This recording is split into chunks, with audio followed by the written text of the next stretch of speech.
ખોટું ખેંચવું નહીં. તકલીફ શું થાય ખબર છે? આજે ધારો કે હું સવારે ગાંધીનગર ગયો તો તમે જોયું તો પહેલાં એક છોકરી બીજી છોકરી 50-50ની લાઈન હતી, તો 1 થી 50 ગયા, 51 થી 100 ગયા. તો જ્યારે પહેલો રાઉન્ડ નીકળ્યો ને તો લોકો એવું ભાગ્યા, એટલે આમ પહેલી વખત જે જોતા હોય ને એને એમ થાય ઓહો હો, અંદરથી આવું થાય ઓહો હો. ઓકે, હું બેઠો હતો એટલે મેં કીધું કાંઈ વાંધો નહીં, એક રાઉન્ડ પતવા જ હમણાં બીજામાં આપણે જોઈએ. બીજામાં આપણે એને ગોતવું પડે. એટલે પહેલો રાઉન્ડ છે એ ખોટો ખેંચવો નહીં ભાઈ.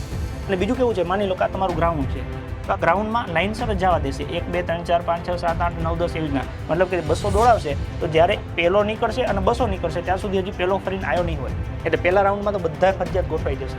એટલે 200 દોડાવે છે, ગ્રાઉન્ડ 400 મીટરનું હોય. એનો મતલબ કે દર 2 વ્યક્તિ વચ્ચે ઓછામાં ઓછું 2 મીટરનું ડિસ્ટન્સ થઈ જાય છે. એટલે ખોટું બહેનોએ તો બિલકુલ ડરવાની જરૂર નથી. બહેનો માટે તો દોડવું સાવ સહેલું છે, કોઈ આડું આવે એવું નથી. અને પોલીસ સ્ટાફ જે લોકો હાલતા હોય ને એને કહી દે છે કે ભાઈ દોડવું ના હોય, સાઈડમાં વયા જાઓ.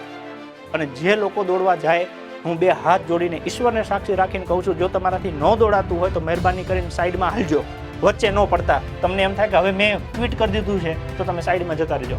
ખાલી ખોટું તમારા લીધે કોકની જિંદગી બરબાદ થાય, કોકના ઘરના સપના રોડાઈ જાય, તો કે એવું ખોટું કામ ન કરતા. આ નહીં તો બીજા કામમાં તમને કેમ નડશે. એટલે જો તમારે ન દોડવું હોય એવું તમે નક્કી કરી લીધું હોય તો મહેરબાની કરીને તમે સાઈડમાં વયા જજો. કોકની જિંદગી કોકના સપના સાથે ખેલવા ન કરતા. કુદરત તમને નહીં મૂકે, ધ્યાન રાખજો.